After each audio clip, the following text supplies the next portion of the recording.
السلام علیکم ورحمۃ اللہ وبرکاتہ۔ الحمد للہ نحمده ونستعینه ونستغفره ونؤمن به ونعوذ باللہ من شرور انفسنا ومن سیئات اعمالنا، من يهده الله فلا مضل له ومن يضلل فلا هادي له، ونشهد ان لا اله الا الله وحده لا شريك له، ونشهد ان سيدنا ومولانا محمدا عبده ورسوله۔ فقد قال الله تبارك وتعالى في القرآن المجيد والفرقان الحميد: أعوذ بالله من الشيطان الرجيم، بسم الله الرحمن الرحيم۔ وإذ قال موسى لقومه إن الله يأمركم أن تذبحوا بقرة قالوا أتتخذون هزوا قال أعوذ بالله أن أكون من الجاهلين۔ صدق الله العظيم وصدق رسوله النبي الأمين المكين الكريم، لمن الشاہدین والشاکرین والحمد للہ رب العالمین۔ بعد توحید کے مت والوں شامل رسالت کے پروان اور سو خواجہ کے چاہنے والوں مصطفیٰ جان رحمت صلی اللہ علیہ وسلم کی دیوان، آئیے آغاز گفتگو سے قبل ہمارا مل کر انتہائی خلوص و محبت کے ساتھ محمد خضرا کی جانب دور لگا کر حضور آقا انعامدار مدینے کے تاجدار ہم غریبوں کے غم گسار جناب رحمت مجتبی محمد مصطفیٰ علیہ تحیت و ثنا صلی اللہ تبارک و تعالی علیہ وسلم کی بارگاہ میں قصبہ نامی درود و سلام پر حضرات پیش کرتے ہیں۔ اللہم صلی علی سیدنا محمد محمد الجود والکرم وآلہ وصحبہ وبارک وسلم۔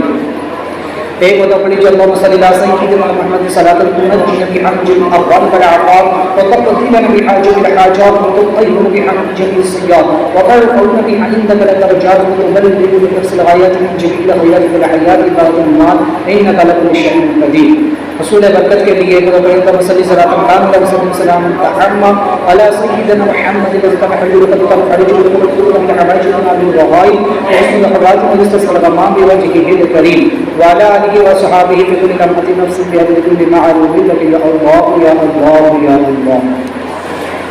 حضرت سیدنا موسیٰ کلیم اللہ نبی علیہ الصلوۃ والسلام کا ذکر خیر شروع ہے۔ اللہ تعالیٰ ارشاد فرماتا ہے: وَإِذْ قَالَ مُوسَىٰ لِقَوْمِهِ، وَإِذْ قَالَ، اور یاد کیجیے۔ حضور سے کہا جا رہا ہے کہ یاد کیجیے یا انہیں یاد دلائیے۔ حضور علیہ السلام سے کہا گیا کہ آپ کے زمانے کے جو بنی اسرائیل ہے ان کو وہ واقعہ یاد دلائیے جو موسیٰ علیہ السلام کے ساتھ ہوا کہ جب لقومہ آپ نے اپنی قوم سے کہا ان اللہ یامرکم، کہ اللہ تعالیٰ تمہیں حکم دیتا ہے ان تذبحوا بقرۃ، گائے کے ذبح کرنے کا۔ قالوا، تو کہنے لگے اتتخذون ہزوا، کہ آپ ہمارے ساتھ استہزاء کرتے ہیں، مذاق کرتے ہیں، ہمیں مسخرہ بناتے ہیں۔ قال اعوذ باللہ ان اکون من الجاہلین، موسیٰ علیہ السلام نے کہا کہ اللہ کی پناہ اس بات سے کہ میں جاہلوں میں سے ہو جاؤں، چونکہ اس میں ایک واقعے کی طرف اشارہ ہے۔ وَإِذْ قَالَ مُوسَىٰ لِقَوْمِهِ، کہ محبوب آپ اپنے زمانے کے بنی اسرائیلیوں کو یاد دلائیے کہ ان کے باپ داداؤں نے موسیٰ علیہ السلام سے جو کج بحثی کی تھی، جو حجت بازی کی تھی اور جو ضد کی تھی، یہ آج اسی روش پر چل رہے ہیں۔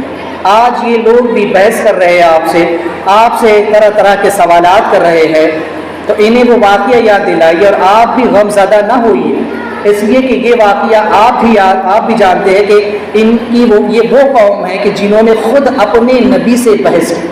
جب ان کے اپنے نبی نے ان کو حکم دیا تو بجائے اس حکم پر عمل کرنے کے یہ اپنے نبی سے بحث کرنے لگے۔ اور محبوب اگر یہ آپ سے بحث کرتے ہیں، آپ پر ایمان لانے سے گریز کرتے ہیں، تو آپ غمگین نہ ہو، آپ پریشان نہ ہو۔ ان کی فطرت ہی ایسی، ان کی حالت ہی ایسی ہے، ان کی عادت ہی ایسی ہے، یہ تو اپنے نبی سے بحث کر کے آئے ہوئے۔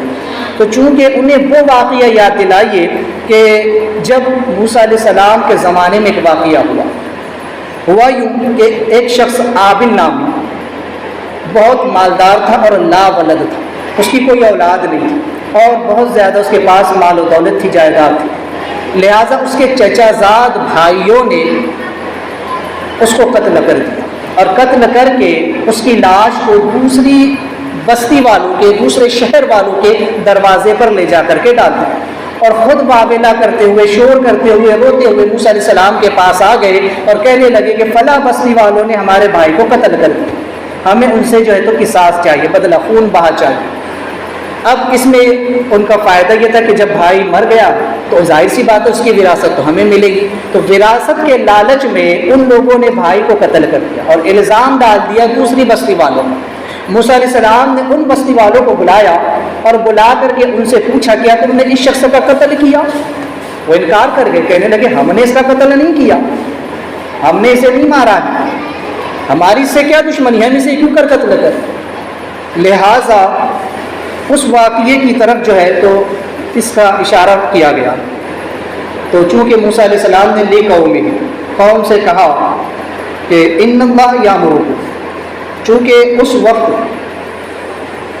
آپ نے قوم کو حکم دیا کہ اللہ تعالیٰ فرماتا ہے کہ تم یوں کرو، چونکہ یہ جو حکم آیا تھا یہ وجوبی تھا اور یہ قسامت کا جو ہے تو متبادل تھا، چونکہ اس زمانے میں حالانکہ قسامت کے احکام اس وقت بھی آئے نہیں تھے۔ قسامت کیا ہے؟ قسامت یہ ہے کہ جس شخص کے یہاں مقتول پایا جائے، جس شخص کے مقتول پایا جائے تو ان لوگوں سے 50 قسمیں لی جاتی تھیں کہ تم نے اس کا قتل نہیں کیا، تو اس بارے میں ان سے 50 قسمیں لی جاتی ہیں۔ اگر وہ 50 قسمیں کھا لیتے تو اس کا مطلب انہوں نے قتل نہیں کیا، اسے کہتے ہیں قسامت کے احکام۔ وہ پچھلی امتوں میں تھے، ہمارے یہاں نہیں۔ بہرحال تو اس وقت یہ احکام بھی آئے ہوئے نہیں تھے اور اسی وقت یہ واقعہ گھٹ گیا۔ تو چونکہ اس وقت یہ جو حکم آیا وہ اس کا نیم البدل تھا، اور جس طرح قسامت واجب تھی، 50 قسمیں کھانا ان پر واجب تھا، ایسے ہی یہ حکم بھی ان پر واجب تھا۔ ان اللہ یامرکم، اللہ تمہیں حکم دیتا ہے۔ اب یہ حکم ان پر واجب ہو چکا تھا۔ حکم کیا تھا؟ ان تذبحوا بقرۃ، کہ گائے کو ذبح کرو، ایک گائے کو ذبح کرو اور اس کا گوشت مقتول کو مارو، وہ زندہ ہو کر کے بتائے گا کہ اس کا قتل کس نے کیا۔ تو چونکہ جب آپ نے یہ بات ان کے سامنے رکھی، تجویز رکھی کہ گائے لاؤ، اس کو ذبح کرو اور اس کا گوشت جو ہے اس مردہ شخصوں کو لگاؤ، اس کے جسم سے لگاؤ، تو وہ زندہ ہو کر کے خود اپنے قاتل کا نام بتا دے۔ تو لہٰذا وہ لوگ کہنے لگے اس کے جواب میں، قالوا، کہنے لگے، اتتخذون ہزوا، کہ موسیٰ علیہ السلام آپ ہمارے ساتھ مذاق کرتے ہیں، استہزاء کرتے ہیں، ہمیں بیوقوف بنا رہے ہیں۔ کہاں ہمارا سوال، کہاں آپ کا جواب، ان میں آپس میں کوئی تال میل نہیں ملتا۔ ہم آپ سے یہ کہہ رہے ہیں کہ آپ قاتل کا پتہ لگائیے اور آپ کہتے ہیں کہ گائے ذبح کرو اور اس کا گوشت مقتول کو مارو، یہ کون سی بات ہے؟ تو جب انہوں نے یہ کہا تو اس کے جواب میں قالا، موسیٰ علیہ السلام نے کہا، اعوذ باللہ، چونکہ آپ بتانا چاہتے تھے کہ انبیاء کی شان اور عظمت کیا ہوتی ہے، میں جھوٹ نہیں بولتا، میں غلط نہیں کہہ رہا ہوں، تو آپ نے اللہ تبارک و تعالیٰ کی پناہ لی اور اللہ کے کرم کی طرف سہارا لیا اور کہا اعوذ باللہ، اللہ کی پناہ لیتا ہوں، اللہ کی پناہ، اور کہا ان اکون من الجاہلین، اس بات سے کہ میں جاہلوں میں سے ہو جاؤں، اس بات سے کہ یہ جو کام ہے یہ اہل علم کا نہیں ہے، یعنی کہ جواب بے ربط جواب دینا یا شرعی فیصلہ کے وقت مذاق یا دل لگی کرنا یا کسی کو مسخرہ بنا کر ذلیل کرنا یہ جاہلوں کا کام ہے۔ لہذا پتہ چلا کہ اہل اسلام سے استہزاء کرنا گناہ ہے، اسی طرح اسلام اور شریعت سے مذاق کرنا، استہزاء کرنا یہ بھی گناہ ہے، بلکہ انبیاء سے مذاق کرنا کفر ہے، اولیاء سے مذاق کرنا گمراہی ہے، شریعت سے اور دین کے ساتھ مذاق کرنا یہ بھی علماء نے کفر ہی کہا ہے۔ اہل اسلام کا مذاق کرنا، علماء کا مذاق کرنا، علماء کی توہین کو بھی کفر کہا۔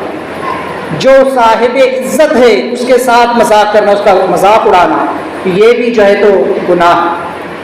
تو لہٰذا جب کوئی شرعی فیصلہ ہو رہا ہو، کوئی اہم معاملہ چل رہا ہو، ایسی جگہ پر مذاق کرنا یہ جاہلوں کا کام ہے، بے وقوفوں کا کام ہے، اہل علم کا، صاحب فراست کا یہ ہرگز کام نہیں ہے۔ موسیٰ علیہ السلام نے یہی انہیں بتایا کہ یہ تو جاہلوں کا کام ہے، اور انبیاء علیہ السلام کی شان اس سے بالا تر ہے کہ وہ کسی کے ساتھ مذاق کرے، کسی کے ساتھ دل لگی کرے، لہٰذا ایسی حرکت صرف جاہل ہی کر سکتے۔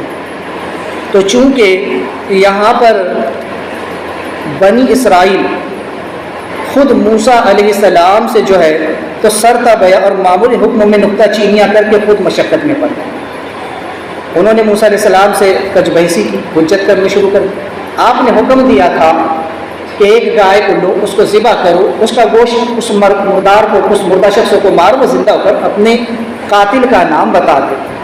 لیکن اس پر انہوں نے اتنی بحث شروع کر دی موسیٰ علیہ السلام کے ساتھ، کہنے لگے کہ آپ جو ہے تو ہم کو مسخرہ بنا رہے ہیں، جو ہے تو آپ ہم سے مذاق کر رہے ہیں۔ چونکہ یہ ایک قتل کا مقدمہ لے کر کے موسیٰ علیہ السلام کے پاس آئے تھے اور چاہتے تھے کہ قاتل کا پتہ لگ جائے، لہٰذا موسیٰ علیہ السلام نے خود انہیں جو ہے تو نہیں بتایا کہ قاتل کون ہے، بلکہ ایک تدبیر انہیں بتا دی۔ کیوں؟ موسیٰ علیہ السلام غیب جانتے ہیں، اللہ کے نبی کا معنی ہی ہوتا ہے غیب کی خبر دینے والا۔ نبی ہوتا ہی وہ ہے کہ جو غیب کی خبریں دیتا ہے۔ ہمیں نبی ہی نے تو کہا کہ خدا ایک ہے، جنت ہے، جہنم ہے، آخرت ہے، ہم نے نہیں دیکھا لیکن نبی نے دیکھا۔ تو نبی ہوتا ہی وہ ہے جو غیب کی خبر دیتا ہے۔ موسیٰ علیہ السلام اللہ کے نبی ہے، وہ جانتے ہیں کہ قتل کس نے کیا، لیکن اگر آپ بتا دیتے کہ قتل کس نے کیا تو چونکہ انہی بھائیوں نے قتل کیا تھا تو وہ کیا کہتے؟ وہ کہہ دیتے کہ موسیٰ علیہ السلام طرفداری کر رہے ہیں دوسرے لوگوں کی، اس بستی والوں کی وہ طرفداری کر رہے ہیں اور ان کے حق ان کو بچانا چاہتے ہیں، اور ہم پر جو ہے تو بلا وجہ وہ الزام لگا رہے ہیں، چونکہ بظاہر تو کوئی ثبوت تھا بھی نہیں۔ اس لیے موسیٰ علیہ السلام نے چاہا کہ ان کے باطن کو ظاہر بنایا جائے، جو فعل باطن ہے، چھپا ہوا ہے، اس کو سب کے سامنے لایا جائے اور پھر حکم شرع اس پر نافذ کیا جائے۔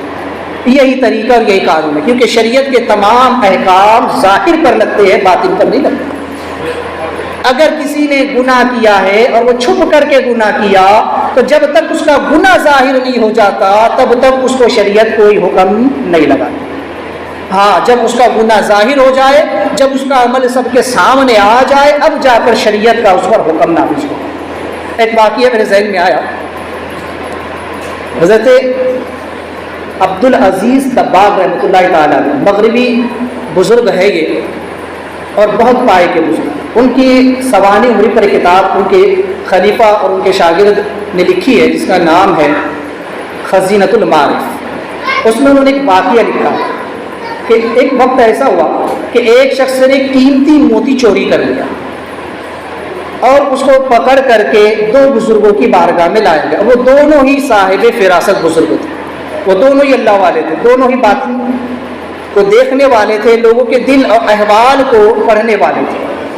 جب یہ مقدمہ ان کے پاس آیا کہ اس شخص نے ایک قیمتی موتی چوری کر لیا، لہٰذا اہل حق کا حق اس کو پہنچایا جائے، چوری کی سزا کا حکم اس پر نافذ کیا جائے۔ لہٰذا ایک جو بزرگ تھے، وہ دونوں ہی بزرگ جان رہے تھے کہ یہ چور ہے، اس نے چوری کی اور کہا جو تو ہیرا چھپایا، لیکن چونکہ وہ تلاشی لی گئی اور ہیرا کہیں پر بھی، وہ موتی کہیں پر بھی نہیں ملا اس کے پاس، لہٰذا جو ایک بزرگ تھے انہوں نے شریعت کے حکم کو جو ہے تو سامنے رکھتے ہوئے حکم دے دیا کہ یہ شخص چور نہیں، کیونکہ چوری کا مال اس کے پاس سے ملا نہیں، تو ظاہر سی بات ہے جب چوری کا مال ملا نہیں تو یہ بے قصور ہے، چور نہیں ہے، لیکن وہ تھا چور۔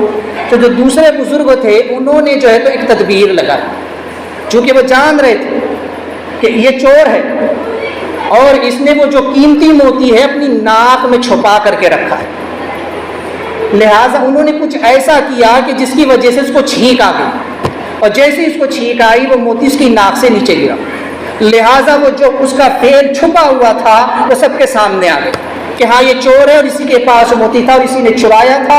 اب جو موتی تھا اہل حق کو دے دیا گیا اور اس پر جو تو چوری کے الزام کے سب اس کے ہاتھ کاٹنے کا حکم نافذ کیا گیا۔ تو یہ ہوتا ہے ظاہر، باطن کو ظاہر کرنا، اور یہی قیامت کے دن ہو۔ جن لوگوں نے اس دنیا میں گناہ کیے ہیں چھپ کر کے، وہ یہ نہ سمجھے کہ ہمارے گناہوں پر پردہ پڑ گیا، اب کوئی اسے جاننے والا نہیں ہے، یا کسی نے دیکھا نہیں اور ہم نے گناہ کر لیا۔ اللہ قیامت کے دن لوگوں کے چھپے ہوئے اعمال کو ظاہر کرے گا اور ان پر حکم لگایا جائے گا، تب ان کو جو ہے تو سزائیں دی جائے گی۔ اگر کسی نے اپنے دل میں نفاق چھپا کر کے رکھا ہے، کسی نے اپنے دل میں کفر چھپا کر کے رکھا ہے، زبان سے تو کلمہ پڑھتا ہے لیکن دل میں اللہ و رسول کے خلاف بغض رکھتا ہے، ان کے متعلق غلط عقیدے رکھتا ہے، تو کل قیامت کے دن ان کے اس باطن کو اللہ ظاہر کرے گا اور پھر ان پر حکم لگایا جائے گا۔ اور ان کو سزا دی جائے گی اور جہنم میں ڈالا جائے گا۔ تو بہرحال شریعت اس کے احکام ظاہر پر ہوتے ہیں، تو لہٰذا موسیٰ علیہ السلام نے چاہا کہ اس تدبیر کے ذریعے وہ مردہ خود زندہ ہو اور وہ اپنے قاتل کا نام بتا دے، تو اس طرح سے وہ خود مدعی بن جائے گا، اس طرح سے وہ خود قتل کا گواہ بھی ہو جائے گا۔ اور جو تو چونکہ یہ قانون بھی تھا کہ قتل جس نے کیا ہے یا جس کا قتل ہوا ہے تو اس کی طرف سے جس نے دعویٰ کیا تو دعویٰ کرنے والا ثبوت پیش کرے۔ اب ثبوت تو تھا نہیں، کوئی گواہ ہو جو گواہی دے۔ اب جب وہ مردہ خود اٹھ کر کے بتا دے کہ فلاں نے مجھے قتل کیا ہے، تب تو جو ہے تو خود وہی مدعی ہو گیا، اسی نے خود جو ہے تو وہ خود گواہ بھی ہو گیا، ثبوت ہو گیا۔ تو لہٰذا موسیٰ علیہ السلام نے چاہا کہ اس باطن کو ظاہر کیا جائے، تو آپ نے ان لوگوں کو یہ تدبیر بتائی کہ تم جو ہے تو ایک گائے کو ذبح کرو اور اس کا گوشت اسے مارو، اس کو لگاؤ اس کے جسم سے، یہ زندہ ہو کر کے تمہیں بتا دو۔ اب گائے کا انتخاب اس لیے بھی ہوا کہ چونکہ یہ زمین کو جوتنے کے لیے کام دیتے، بہرحال اس کی تفصیل میں زیادہ نہیں آگے عرض کروں گا۔ یہاں پر ایک چیز یہ کہ یہاں ایک عجیب معجزہ ان کو دکھانا مقصود تھا۔ اللہ چاہتا تو زندہ گائے کو اس کے جسم سے لگا کر اسے زندہ کر سکتا تھا، اللہ قادر مطلق ہے، لیکن یہاں پر اللہ اپنی قدرت کا الگ ہی طور پر اظہار فرمانا چاہتا ہے۔ موسیٰ علیہ السلام کے دست حق پرست پر ایک عجیب معجزہ دکھانا چاہتا تھا کہ مردہ گائے سے ایک مردہ کو اللہ زندہ فرمانے والا تھا۔ اللہ وہ ہے کہ جو زندہ سے مردہ کو اور مردہ سے زندہ کو نکالتا ہے، جو زندہ سے زندہ کو زندہ کرتا ہے، مردے سے مردے کو اور مردے سے زندہ بھی کرواتا ہے۔ اللہ جو چاہے کرے، ان اللہ علی کل شیء قدیر۔ تو اللہ تبارک و تعالیٰ اپنی قدرت کا اظہار اور موسیٰ علیہ السلام کے معجزے کو اس انداز میں ظاہر فرمانا چاہتا تھا، تو حکمت الہی یہ تھی، لہٰذا اس لیے گائے کا انتخاب ہوا۔ تو وہ لوگ بحث کرنے لگے، کٹ حجتی کرنے لگے۔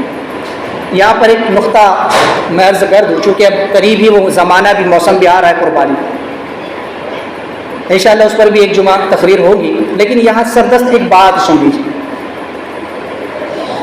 اللہ تبارک و تعالیٰ نے حضرت سیدنا ابراہیم خلیل اللہ نبی علیہ الصلوۃ والسلام کو حکم دیا، خواب آیا کہ آپ اپنے بیٹے کو ذبح کر دیں۔ آپ نے یہ خواب اپنے بیٹے سے بیان کیا کہ بیٹا میں نے خواب دیکھا ہے کہ میں تجھ کو ذبح کر رہا ہوں۔ تو لہٰذا حضرت اسماعیل علیہ السلام نے جواب دیا، یا ابتی الحمر، اے بجان جو حکم آپ کو ہوا ہے فوراً کر گزر۔ اللہ کی طرف سے جو حکم آیا ہے اس کی تعمیل فوراً کیجئے، دیر مت کیجئے۔ اگر مجھے ذبح کرنے کا حکم آیا ہے تو فوراً ذبح کر دیجئے۔ لہٰذا یہاں پر حضرت ابراہیم علیہ السلام کو حکم ہوا کہ بیٹے کو ذبح کریں۔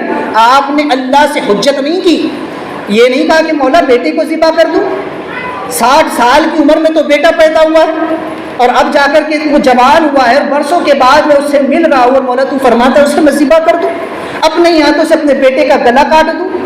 آپ نے کوئی بحث اللہ سے نہیں کی۔ وہ بیٹا جو بڑی دعاؤں کے بعد، بڑی تمناؤں کے بعد، آرزو و مرادوں کے بعد 40-60 سال کی عمر میں پیدا ہوا تھا اور وہ بھی جدا کر دیا گیا، اور جب وہ بچہ جوان ہوا ہے اب حکم ہوتا ہے کہ جا کر کے ذبح کرو۔ لہٰذا حضرت ابراہیم خلیل اللہ نے اللہ سے بحث نہیں کی، اللہ سے تکرار نہیں کی، جیسے ہی حکم آیا فوراً بیٹے کو ذبح کرنے کے لیے چل پڑے۔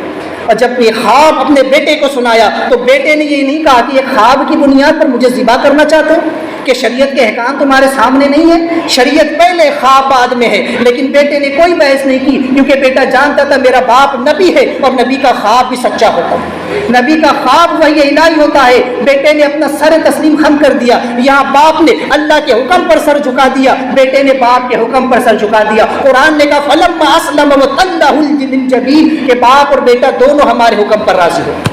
باپ ذبح کرنے کو راضی ہو گیا، بیٹا ذبح ہونے کو راضی ہو گیا۔ نہ باپ نے اللہ سے شکایت کی، نہ بیٹے نے باپ سے شکایت کی۔ پھر اللہ نے بھی کرم فرمایا اور فرمایا کہ ہم نے جو ہے تو اسماعیل کی جگہ پر جو ہے تو دمبا بھیج دیا۔ ان ھذا لہو البلاء المبین، ایک بڑا امتحان تھا جس میں وہ کامیاب ہو گئے اور پھر انہیں انعام و اکرام سے نوازا گیا۔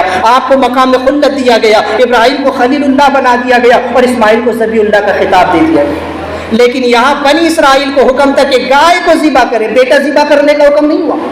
ایک گائے کی ذبح کرنے کا حکم ہوا تو وہ قوم اپنے نبی سے بحث کرنے لگی۔ اپنے نبی سے کہنے لگی کہ کیا تم ہمیں جو تو اسی طریقے کی باتیں بتا رہے ہو، بولا اس سے کیا ہونے والا ہے، طرح طرح کے وہ سوالات کرنے لگے. وہ پورا قصہ آگے آ رہا ہے. پھر انہوں نے اس گائے کی صفتیں پوچھی، وہ گائے کیسی ہو کیا ہو، وہ سارا ذکر بھی آگے آ رہا ہے. تو لہٰذا ایک چیز یہاں سمجھو، جو لوگ بحث میں پڑ جاتے ہیں وہ ایسے ہی محروم رہ جاتے ہیں، اور جو لوگ اللہ و رسول کے حکم پر سر جھکا دیتے ہیں وہ لوگ کامیاب و کامرا ہو جاتے ہیں. لہٰذا چونکہ موسیٰ علیہ السلام نے کہا کہ لوگوں کے ساتھ مذاق کرنا اور مسخرہ پن کرنا یہ انبیاء کی شان ہے. اب چونکہ وہ گائے یہاں پر اس کا ذکر آیا ہے تو میں پہلے اس کا واقعہ آپ کے سامنے رکھوں، آگے اس کی تفسیر آتی رہی. یہ گائے کیا تھی؟ بنی اسرائیل کے ایک ولی کی یہاں یہ کرامت کہہ لیجیے یا اس کی زندگی کا یہی حصہ کہہ لیجیے. بنی اسرائیل میں ایک شخص تھا جو بہت نیک تھا، بہت متقی، پرہیزگار، عبادت گزار تھا. جب اس کا آخر وقت آیا، اس کا بیٹا چھوٹا تھا، لہٰذا اس کے پاس گائے کی ایک بچھیا تھی، چھوٹی سی گائے کی بچڑی تھی. جب اس کی موت کے آثار نمایاں ہو گئے، وہ سمجھ گیا کہ عنقریب میں انتقال کرنے والا ہوں، میں مرنے والا ہوں. تو اس نے اس گائے کی بچھیا کو لیا اور جنگل میں چلا گیا اور وہاں لے جا کر کے اسے اللہ کے بھروسے چھوڑ دیا اور دعا کی کہ اے مولا میں اسے تیری امان میں دے رہا ہوں، تیری تحویل میں، تیری حفاظت میں اسے چھوڑ رہا ہوں. جب میرا بیٹا جوان ہو جائے تب یہ اس کے پاس یہ امانت پہنچا دے. یہ دعا اس نے کر کر کے واپس آ گیا، اس کا انتقال ہو گیا. وہ بچیا جنگل میں پروان چڑھنے لگی اور وہ بیٹا اس کی ماں کے پاس جو تو پرورش پانے لگا. اب بیٹا بڑا نیکوکار تھا. وہ گائے جو تھی ادھر بچیا جو پل رہی تھی، اس کی عادت یہ تھی کہ وہ کسی کو بھی دیکھتی تو فوراً بھاگ کھڑی ہوتی، کسی کے ہاتھ نہیں آتی تھی. ادھر بیٹے کا معاملہ یہ، بیٹا اتنا نیک متقی پرہیزگار کہ وہ رات کے 3 حصے کرتا تھا. ایک حصے میں اللہ کی عبادت کرتا، ایک حصہ آرام کرتا اور ایک حصہ اپنی ماں کی خدمت کرتا، ماں کے پاس سرانے بیٹھا رہتا. اور صبح کو جو محنت و مزدوری کر کے لاتا اس روزی کے 3 حصے کرتا. ایک حصہ اللہ کی راہ میں خرچ کر دیتا، ایک حصہ اپنے اوپر خرچ کرتا اور ایک حصہ ماں کی خدمت میں پیش کر دیتا. بڑا نیک تھا، اللہ کو اس کی ادا بڑی پسند ہے. اللہ تعالیٰ نیکی کرنے والوں کے احسان کو ضائع نہیں کرتا. لہٰذا جب وہ جوان ہو گیا تو اس کی ماں نے کہا کہ بیٹا سن، ایک بات ہے کہ تیرے باپ نے ایک بچیا کا جو تھی، ایک گائے کی بچڑی، وہ جنگل میں چھوڑ آئی ہے فلاں جنگل. لہٰذا وہ بھی جوان ہو گئی ہوں گی، میں دیکھتی ہوں تو بہت محنت و مشقت کرتا ہے، بڑا مفلس ہے.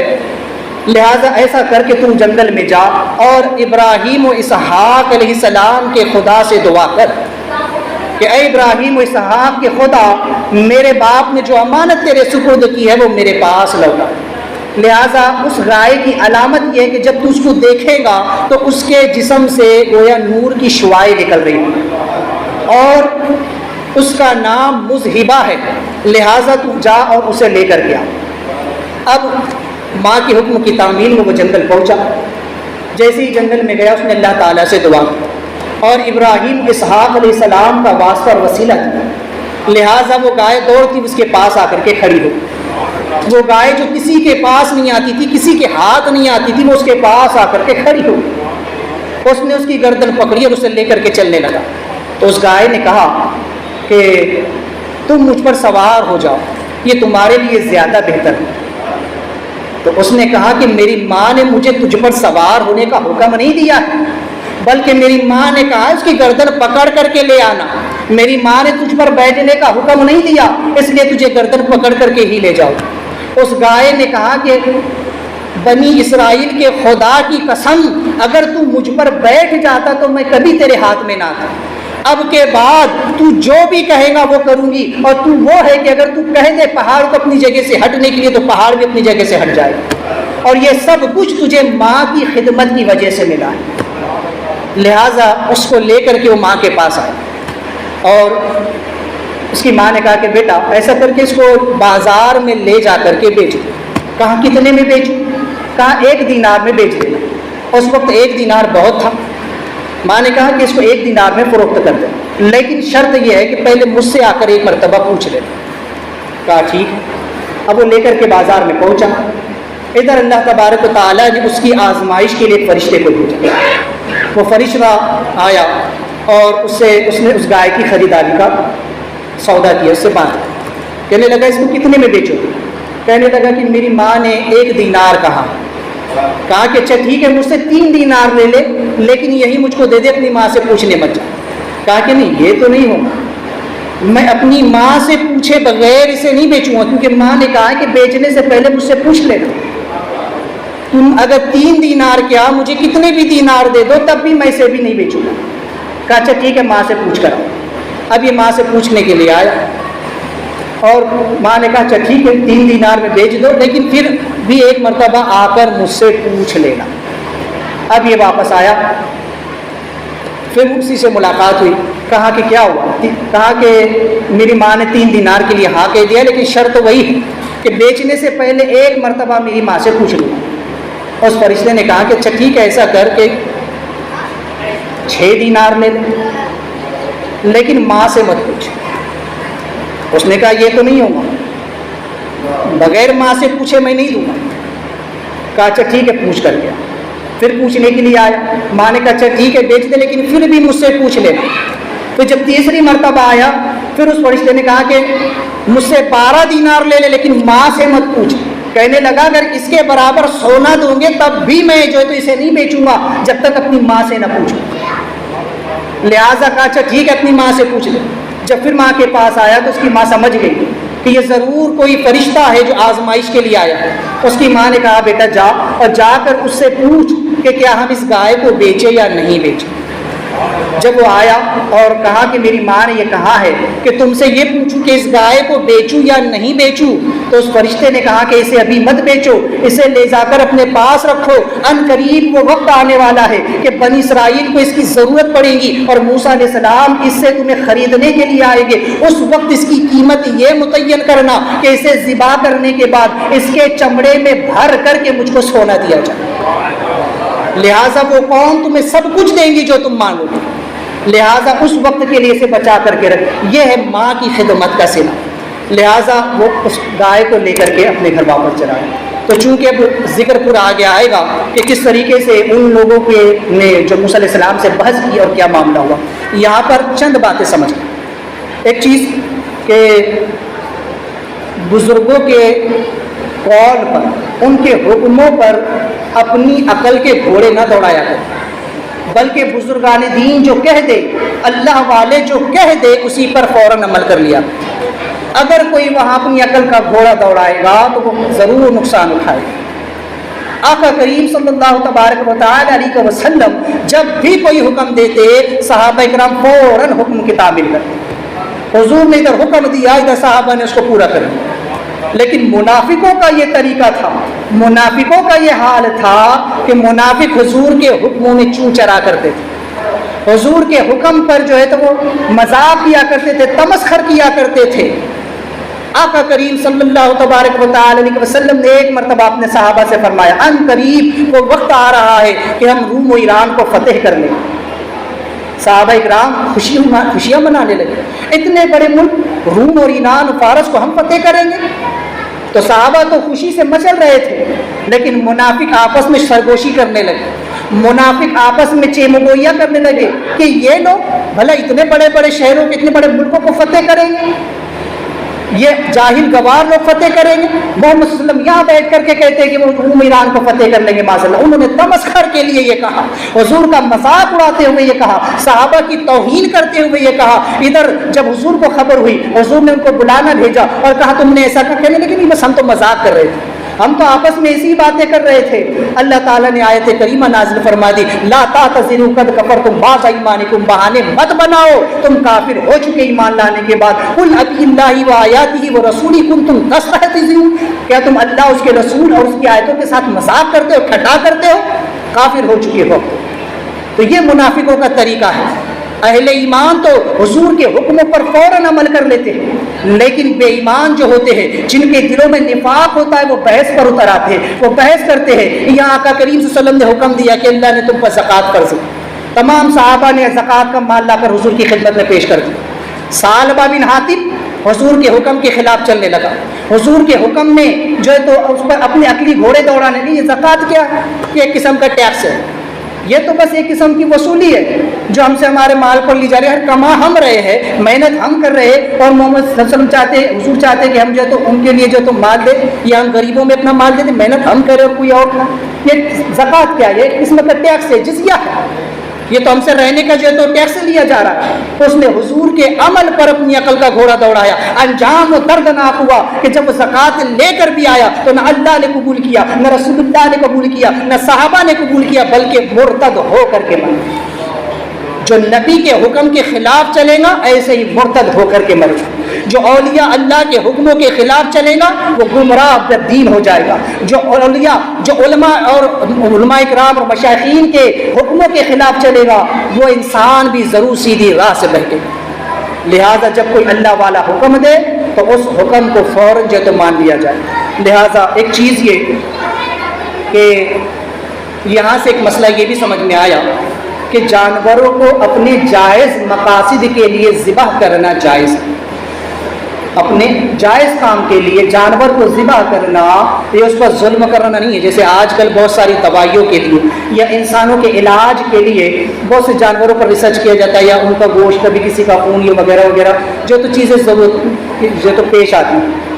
علامہ کمال الدین دمیری رحمۃ اللہ تعالیٰ علیہ, آپ نے کتاب لکھی حیات الحیوان, جس میں آپ نے جانوروں کا ذکر کیا ہے اور لکھا ہے کہ کون سے جانور کا گوشت, کس کا خون, کس کی چمڑی, کس کا کیا چیز جو ہے تو کس مرض میں کس طریقے سے کام آتا ہے.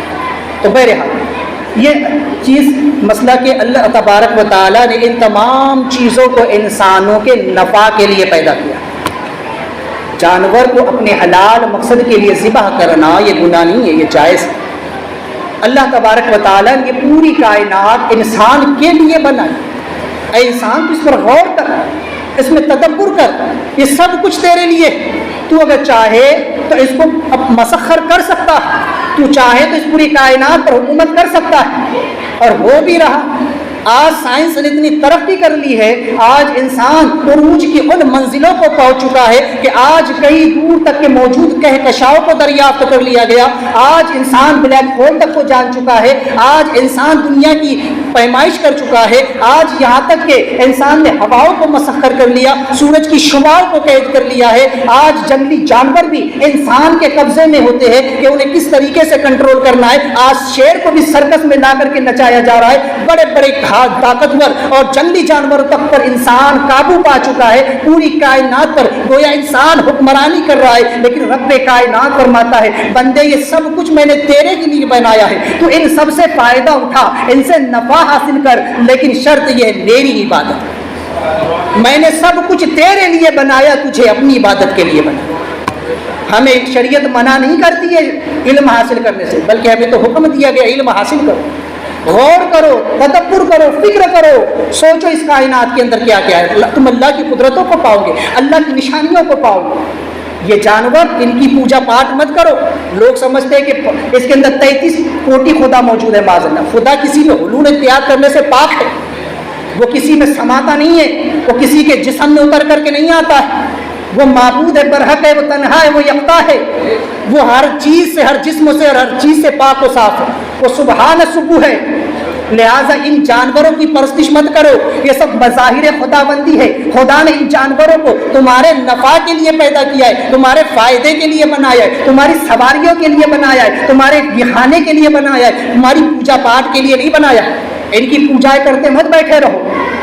چونکہ بنی اسرائیل کو گائے کے ذبح کرنے کا حکم انہی دو باتوں کی وجہ سے دیا گیا. سب سے پہلی وجہ یہی تھی کہ وہ لوگ ایک وقت میں بچڑے کی پوجا کر چکے تھے, اس لیے ان کے دل میں کچھ حد تک گائے کی محبت موجود تھی. اللہ تعالیٰ چاہتا تھا کہ ان کے دل سے اس محبت کو بھی ذبح کر دیا جائے, تاکہ وہ جان لے کہ یہ ایک جانور ہے اور اسے اللہ کے نام پر ذبح کیا جا سکتا ہے.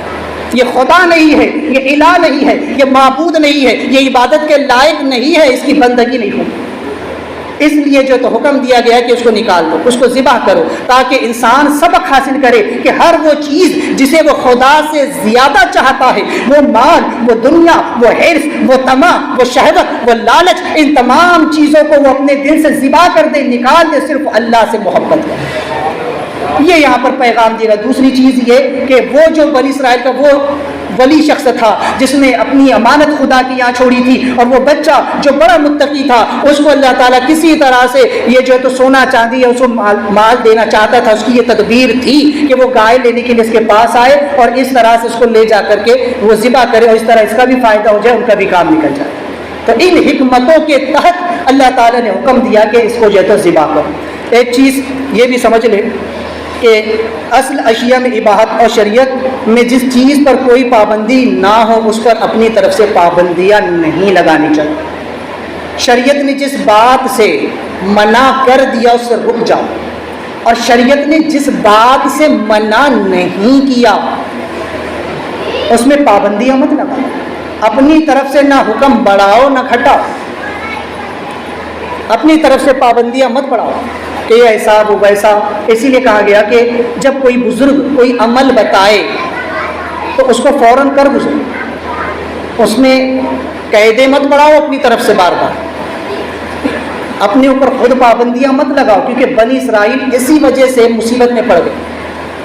ان کو حکم تھا کہ کوئی سی بھی گائے لے کے ذبح کر دو اور اس کا گوشت لگا دو۔ اگر وہ کوئی بھی ایک گائے پکڑ کر کے لاتے اور اس کو ذبح کرتے اور اس کا گوشت اس مقتول کو لگاتے، وہ زندہ ہو کر کے بتا دیتے، لیکن ان لوگوں نے طرح طرح کے سوال کرنا شروع کر دیے، وہ ذکر آگے آئے گا آپ سنیں گے۔ انہوں نے موسیٰ علیہ السلام سے کئی سوالات کیے، گائے کی کئی صفات پوچھی، تو اس طرح جتنا وہ پوچھتے گئے اتنی قید بڑھتی چلی گئی۔ اسی لیے کہا گیا کہ جب شریعت نے کوئی پابندی نہیں لگائی تو اپنی طرف سے کسی وظیفے میں پابندیاں مت لگاؤ۔ اگر کسی پیر نے کہہ دیا کہ فلاں وظیفہ پڑھ لو تو اس کو فوراً پڑھ لو۔ اب جا کر کے اگر پیر سے پوچھو گے کیسے پڑھنا ہے، کون سے وقت میں پڑھنا ہے، کتنا پڑھنا ہے، کتنی مقدار رکھنی ہے، تسبیح پہ پڑھنا ہے، بغیر تسبیح کے پڑھنا ہے، رات میں پڑھنا ہے، دن میں پڑھنا ہے، تو جتنا پوچھو گے اتنی زیادہ جو ہے تو مصیبت بڑھتی چلی جائے گی، اتنی پابندیاں بڑھتی چلی جائے گی۔ پیر نے حکم دے دیا فوراً کر لو۔ سرکار غریب نواز رضی اللہ تعالیٰ سرکار خواجہ عثمان ہارونی کی بارگاہ میں پہنچے، آپ نے زانوی ادب طے کیا۔ سرکار خواجہ عثمان ہارونی نے کہا کہ اے معین الدین جا کر 1000 مرتبہ سورہ اخلاص پڑھ۔ فوراً اٹھے، دوسری جگہ جا کر بیٹھے اور 1000 مرتبہ سورہ اخلاص پڑھی اور واپس پیر کی بارگاہ میں آ گئے۔ پھر جو ہونا تھا ہوا، دوسری مرتبہ بھی حکم ہوا، پھر جا کر کے گئے، آپ نے پھر ایک مرتبہ سورہ اخلاص پڑھی، آ کر کے پھر بیٹھ گئے، جو انعام ملنا تھا وہ مل گیا۔ آپ کے پیر نے کہا کہ معین الدین کیا دیکھتے ہو؟ کہا 18000 عالم دیکھ رہا ہوں۔ یہ انعام ملا، پیر نے حکم دیا، آپ نے فوراً عمل کر لیا تو انعام بھی ویسا ملا کہ 18000 خواجہ غریب نواز کی نگاہوں کے سامنے آ گئے۔ یہاں ہمارا حال یہ ہے کہ پیر صاحب وظیفہ دے دے تو ہم بس اسی میں جو ہے تو ایک پوچھنا پرچھنا شروع کر دیتے ہیں۔ ہر انسان کو شجرہ ملتا ہے، جو بھی مرید ہوتے ہیں آج کل اس شجرے کے اندر جو بھی وظیفہ ہوتا ہے پیر کی طرف سے اجازت ہوتی ہے، اس میں جتنا لکھا ہے اتنے پہ عمل کر لو، زیادہ اپنی طرف سے مت بڑھاؤ ورنہ پھر پریشانی میں پڑ جاؤ۔ تو بزرگان دین جو حکم دے اس میں اپنی طرف سے قید نہیں لگانی چاہیے ورنہ مصیبتیں پھر جو ہے تو بڑھتی چلی جاتی ہے۔ لہٰذا ایک چیز یہ کہ جو اپنے بچوں کو یا اپنی امانت کو اللہ کے سپرد کر دیتا ہے، اللہ تبارک و تعالیٰ اس کی بہتر پرورش فرماتا ہے۔ اس شخص نے اس رائے کو اللہ کے امان میں دے دیا، اللہ تبارک و تعالیٰ کی حفظ و امان میں چھوڑ دیا، تو اللہ تبارک و تعالیٰ نے اس گائے کی بھی حفاظت فرمائی۔ اور جہاں اس بچے نے اپنی ماں کی خدمتیں کی، علماء فرماتے ہیں، روایتوں میں آتا ہے کہ ہر نیکی کا صلہ کل قیامت کے دن ملے گا، لیکن ماں باپ کی خدمت کا صلہ دنیا میں بھی اور آخرت میں بھی ملے گا۔ تو لہٰذا اسے انعام دنیا میں بھی ملا اور آخرت کا اجر و ثواب الگ رہا۔ اللہ کسی کے اجر کو، کسی کے نیکی کو اللہ تبارک و تعالیٰ جو ہے تو ضائع نہیں ہونے دے۔ اور یہ کہ مذاق کرنا، ہر وقت مذاق کرنا، دل لگی کرنا، یہ اچھی بات نہیں، یہ جاہلوں کا کام ہے، جاہلوں کا شکار، خاص کر جبکہ شرعی احکام۔ اچھا مذاق الگ چیز ہوتی ہے اور مذاق ایک الگ چیز ہوتی ہے۔ مذاق ایک یہ ہوتا ہے کہ کوئی تفریحاً ایسی ہنسی کی بات کہہ دی جائے جس سے سامنے والے کو بھی برا نہ لگے۔ جیسے آقا کریم صلی اللہ تبارک و تعالیٰ علیہ وسلم ایک مرتبہ ایک جگہ سے گزرے، دیکھا ایک بوڑھی عورت بیٹھ کر کے رو رہی، سرکار نے پوچھا کہ کیوں رو رہی ہو؟ کہنے لگی کہ یا رسول اللہ میں اس خیال میں رو رہی کہ جنت میں جاؤں گی یا نہیں جاؤں۔ سرکار نے فرمایا کوئی بوڑھی جنت میں نہیں جائے گی۔ یہ سن کر وہ اور رونے لگی۔ سرکار نے فرمایا اب کیوں روتی ہوں؟ کہا یا رسول اللہ آپ نے تو کہا کوئی بوڑھی جنت میں نہیں جائے گی۔ کہا ہاں میں نے کہا کوئی بوڑھی جنت میں نہیں جائے گی، لیکن جو بھی عورت جنت میں جائے گی یا مرد جنت میں جائے گا وہ بوڑھا نہیں بلکہ جوان ہے، لہٰذا تم جنت میں جاؤ گی لیکن بوڑھی ہو کر نہیں بلکہ جوان ہو کر کے جاؤ۔ یہ ہوتا ہے خوبصورت۔ سرکار کی بارگاہ میں ایک شخص آیا، کہنے لگے رسول اللہ مجھ کو اونٹ چاہیے۔ سرکار نے فرمایا تجھے اونٹ کا بچہ دوں۔ کہنے لگے یا رسول اللہ میری ضرورت اس بچے سے پوری نہیں ہوگی، میں چاہتا ہوں کہ مجھ کو اونٹ دیا جائے۔ حضور نے کہا کہ نہیں میں تو اونٹ کا بچہ دوں گا۔ اس نے پھر گڑگڑا کر کہا یا رسول اللہ اس اونٹ کے بچے سے میرا کیا، میں اس پہ سامان نہیں لا سکتا، میں اپنا سامان نہیں لے جا سکتا، اس پر سوار نہیں ہو سکتا۔ سرکار نے مسکرا کر فرمایا میں تمہیں جو اونٹ دوں گا وہ کسی اونٹ کا بچہ ہی تو ہوگا۔ تو یہ ہوتا ہے خوبصورت سی بات جس کے اندر سامنے والا خوش بھی ہو جائے، اس کی تحقیر مقصود نہ ہو، اس کی عزت گھٹانا مقصود نہ ہو۔ مذاق آج کل کا ایسا ہو چکا ہے کہ لوگوں کی عزت اتاری جاتی ہے، لوگوں کو جو ہے تو اس طریقے سے ان کے دل کو تکلیف پہنچائی جاتی ہے، کسی کے عیب کو اچھالا جاتا ہے اور لوگ اسے مذاق کا نام دے دیتے ہیں۔ یہ مذاق نہیں ہوتا، ایسا مذاق کرنا منع ہے، جائز نہیں ہے، اور خاص کر کے شریعت کے احکام کے وقت، اصول شرع کے وقت، احکام شرع کے وقت، یا کسی مقدمے کے وقت یا کسی خاص امر کے وقت ایسا مذاق کرنا یہ اور بھی زیادہ بدترین عمل ہے۔ تو لہٰذا ان باتوں کو ذہن میں رکھے، اللہ تبارک و تعالی ہم تمام کو عمل خیر کی توفیق عطا فرمائے۔ حضرات چونکہ ابھی تک تو نماز کے مسائل کا سلسلہ شروع تھا، لیکن اب چونکہ قربانی کے ایام نزدیک آ رہے ہیں، لہٰذا میں چاہتا ہوں کہ قربانی سے متعلق مسائل جو ہے تو آپ کے سامنے رکھے جائیں۔ اس ضمن میں قربانی سے متعلق چند مسائل سماعت کریں۔ قربانی کیا ہے سب سے پہلے اسے سمجھیں کہ مخصوص جانور مخصوص دنوں میں تقرب اللہ کی نیت سے خالص اللہ کے لیے ذبح کرنے کا نام قربانی ہے۔ یہ حضرت سیدنا ابراہیم خلیل اللہ نبی علیہ السلام کی سنت ہے جو اللہ تعالیٰ نے اس امت میں باقی رکھی۔ لہٰذا قربانی کے وجوب کی کئی شرطیں ہیں۔ سب سے پہلے یہ سمجھ لیں کہ قربانی جو ہے تو صحیح معنوں میں غنی شخص پر جو مالک نصاب ہے اس پر واجب ہوتی ہے، شکرانے کے طور پر کہ اللہ نے جو اس کو زندہ رکھا اور مال کی نعمت سے نوازا تو اسے چاہیے کہ وہ اس شکرانے کو ادا کرتے ہوئے سنت ابراہیمی کو زندہ کرے اور شریعت کے اس حکم پر عمل کرے۔ اگر کوئی غریب شخص جس پر قربانی واجب نہیں ہے، اگر اس نے از خود جانور خرید لیا تو اب اس پر اس جانور کی قربانی کرنا واجب ہو۔ اور اگر کسی امیر شخص نے یا کسی غریب شخص نے یا دونوں ہی نے یا کسی ایک نے منت مانی کہ میں قربانی کروں گا تو غریب پر تو اسی جانور کی قربانی واجب ہوگی، لیکن امیر شخص پر دو قربانیاں واجب ہوگی۔ ایک تو یہی کہ جو اس نے منت مانی اور ایک وہ جو اس کے مال کی وجہ سے اس پر واجب ہوگی۔ اب اس کی جو شرائط ہے سب سے پہلی ہے اسلام، یعنی مسلمان ہونا۔ میں ہر بار کہتا ہوں کہ شریعت کے تمام احکام صرف ایمان والوں کے، بے ایمان بددین بد مذہب بد عقیدوں کے لیے کوئی احکام نہیں۔ لہٰذا سب سے پہلی چیز ہے مسلمان ہونا۔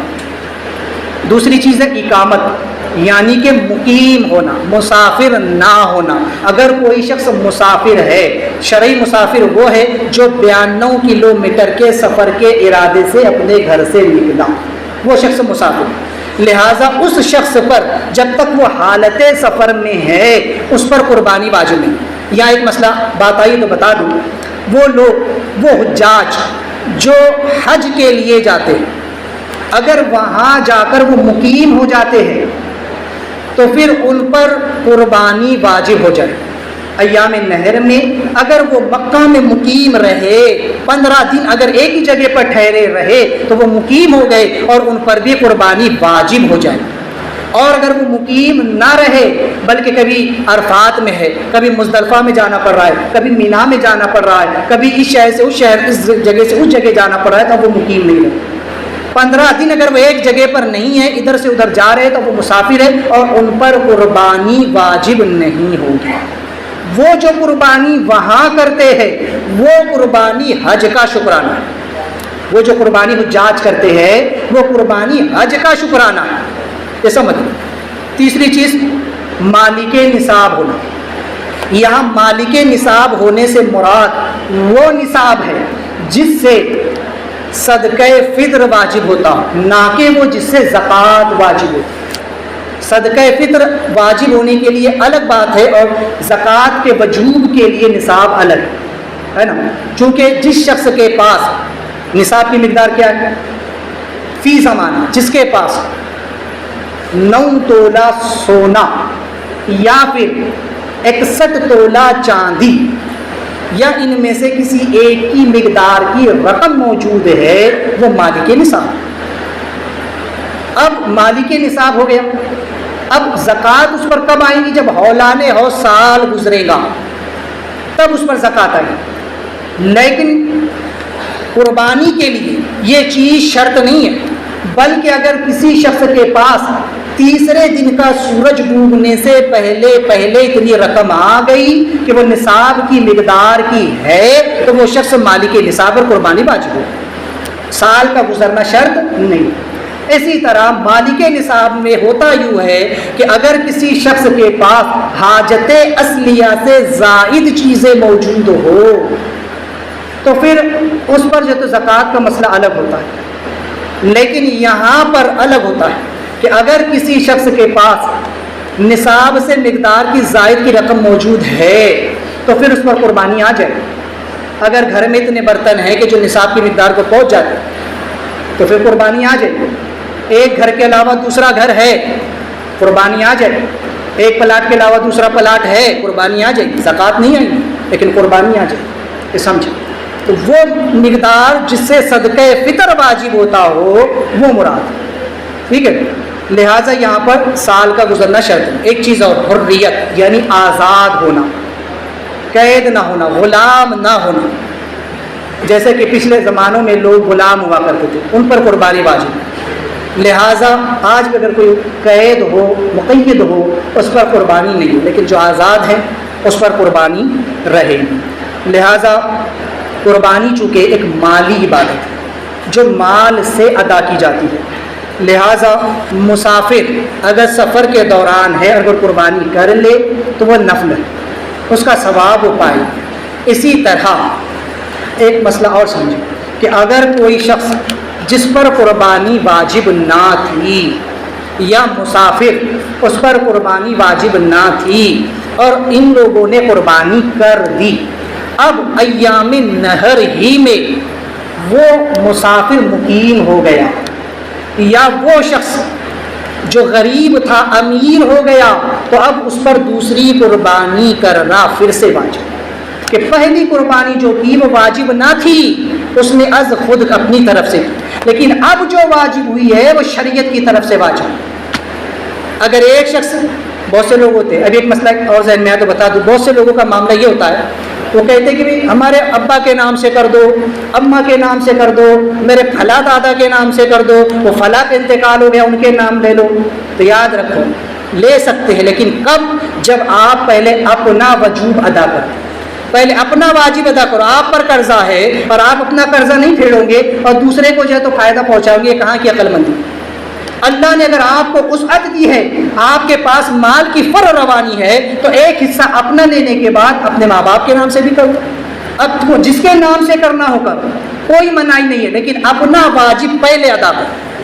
بہت سے لوگوں کا حال یہ ہوتا ہے کہ وہ اپنا واجب ادا نہیں کرتے، بھائی پچھلے سال ہم نے کر دی تھی نا. یاد رکھو جب آپ مالک نصاب پائے جاؤ گے تب قربانی واجب ہو. ایسا نہیں کہ پچھلے سال میرے نام کی ہو گئی تھی، یہ سال ابا کے نام، پچھلے سال میرے نام کی ہو گئی تھی، یہ سال اماں کے نام. ایسا نہیں. جب جو بھی شخص، چاہے وہ مرد ہو یا عورت ہو، تو جب مالک نصاب پائے جائیں گے ایام نہر میں قربانی واجب ہوگی اور اس کو اپنے نام سے اپنی طرف سے قربانی کرنا واجب. ہاں جب وہ اپنا وجوب ادا کر لے اب اس کو اختیار ہے، وہ چاہے تو جس کے نام سے کرے، چاہے سرکار غریب نواز کے حساب سے، سرکار حضور صلی اللہ علیہ وسلم کے نام سے، کسی بزرگوں کے نام سے، اپنے خاندان والوں کے نام سے، اپنے مرحومین کے نام سے، جس کے چاہے نام سے.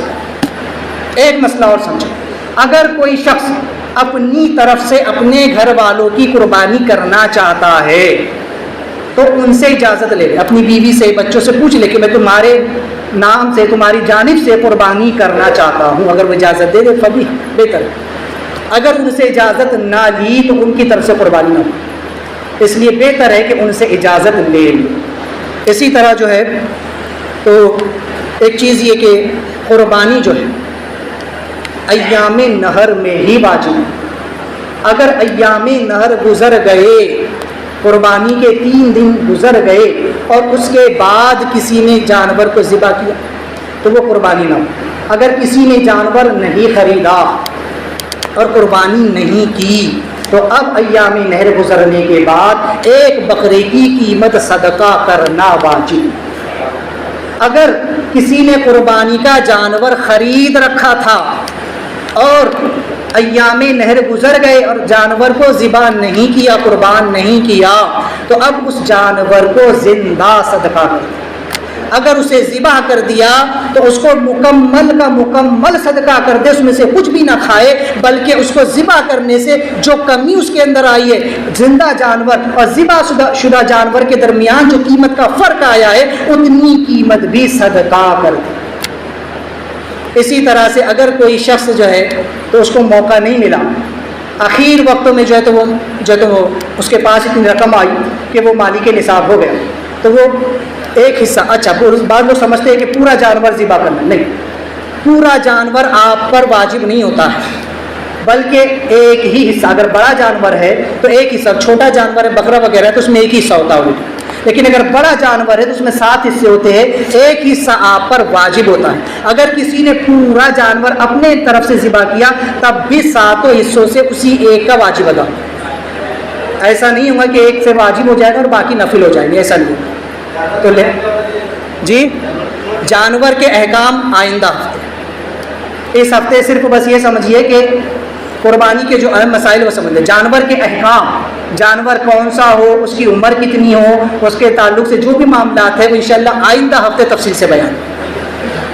اب اگر کبھی کسی شخص نے جو ہے تو جانور خریدا اور اس کا جانور بھاگ گیا یا مر گیا، اگر مر گیا اور وہ مالک نصاب ہے تو دوسرا جانور پھر خریدے، اور اگر وہ مالک نصاب نہ رہا تو اب دوسرا جانور خریدنے کی ضرورت نہیں ہے۔ لیکن کوئی فقیر شخص تھا اور اس نے جو ہے تو جانور خریدا اور وہ جانور مر گیا تو اس پر بھی لازم نہیں ہے کہ وہ دوسرا جانور خریدے، لیکن اگر خرید لیا تو پھر اس کی بھی قربانی واجب ہو جائے۔ اور اگر جانور بھاگ گیا اور ایام نہر میں وہ جانور مل گیا، اگر مالدار شخص ہے، مالک نصاب ہے، اس کا جانور مل گیا اور اس نے دوسرا جانور بھی خرید لیا تو اس کو اختیار ہے کہ چاہے جس جانور کو ذبح کرے اور ایک جانور کو بیچ دے۔ لیکن وہ شخص کہ جس پر قربانی واجب نہ تھی، اس نے اپنی طرف سے از خود واجب کی تھی، اب اس کا جانور مل گیا اور اس نے ایک جانور اور خرید لیا تھا، تو وہ جتنے جانور خریدتا جائے گا اتنوں کی قربانی واجب ہوتی جائے گی، کیونکہ اس پر شریعت واجب نہیں کر رہی، وہ از خود اپنے اوپر واجب کر رہا ہے۔ اسی لیے میں نے کہا شروع میں ایک مسئلہ جو ہم نے تقریر میں سنا نا، کہ جب تک شریعت اپنی طرف سے اجازت نہ دے اپنے اوپر کوئی پابندی عائد نہ کرے، اپنی طرف سے قید نہ بڑھائے، اپنی طرف سے کوئی کام نہ کرتے چلے۔ شریعت نے اگر تم پر قربانی واجب کی ہے تو اس کو اچھی طریقے سے ادا کرو، اور اگر شریعت نے واجب نہیں کی ہے تو رک جاؤ، صبر کرو۔ اس کے لیے آقا کریم صلی اللہ علیہ وسلم نے بہتر طریقہ بتایا۔ وہ طریقہ کیا ہے؟ میرے آقا علیہ السلام فرماتے ہیں چاہے جس شخص کے نام سے قربانی ہو یا نہ ہو، دونوں کے لیے، کہ جب ذی الحجہ کا چاند نظر آ جائے اس وقت سے لے کر عید کی نماز تک اپنے ناخن نہ تراشے، اپنے بال نہ کاٹے۔ یہ چیز آقا کریم علیہ السلام نے اس سے جو ہے تو منع فرمایا، یعنی ایک مستحب عمل ہے۔ وہ شخص چاہے کوئی جس کے نام سے قربانی ہو یا نہ ہو، ذی الحجہ کا چاند نظر آ گیا، نہ اپنے ناخن کاٹے نہ اپنے بال جو ہے تو ان کو کاٹے۔ اور داڑھی، پھر سمجھ لیں، داڑھی ہر حال میں واجب، میں بارہ کہتا ہوں، اس کا کاٹنے کا تو سوال ہی پیدا نہیں ہوتا۔ ہاں صرف خط بنانے کی بات ہے تو وہ شخص خط نہ بنائے، جب عید کی نماز آپ پڑھ لے اس کے بعد پھر آپ ناخن تراشے، بال تراشے، اس کے بعد جو تو خط بنوا لے تو آپ کو قربانی کی مثل ثواب دیا جائے گا۔ یہ اس کے لیے آقا علیہ السلام نے اس کا نعم البدل بتایا۔ اب بعض لوگ یہ پوچھتے ہیں کہ ہماری قربانی دوسرے دن ہے، کوئی کہتا ہے میری قربانی تیسرے دن ہے، تو جب تک کہ روکو نہیں، یہاں عید کی نماز ہو گئی، اب آپ چاہے تو قربانی دوسرے دن کرے، تیسرے دن کرے، عید کی نماز آپ نے پڑھ لی، آپ آل بھی کاٹ سکتے ہیں، ناخن بھی تراش سکتے ہیں، آپ کو اس کا ثواب مل جائے۔ تو یہ مسئلے پر جو عمل کرنا چاہے کرے، مستحب عمل ہے، کوئی ضروری بھی نہیں ہے، لیکن کر لے تو ثواب مل جائے گا، بہتر۔ تو ان مسائل کو ذہن میں رکھے اور اپنی قربانیوں کو صحیح طریقے سے ادا کرے۔ اللہ تبارک و تعالی ہم تمام کو کہنے سے زیادہ عمل خیر کی توفیق عطا فرمائے۔ دوران گفتگو کوئی غلطی ہو توبہ کرتا ہوں، استغفر اللہ ربی من کل ذنب واتوب الیہ، لا الہ الا اللہ محمد رسول اللہ۔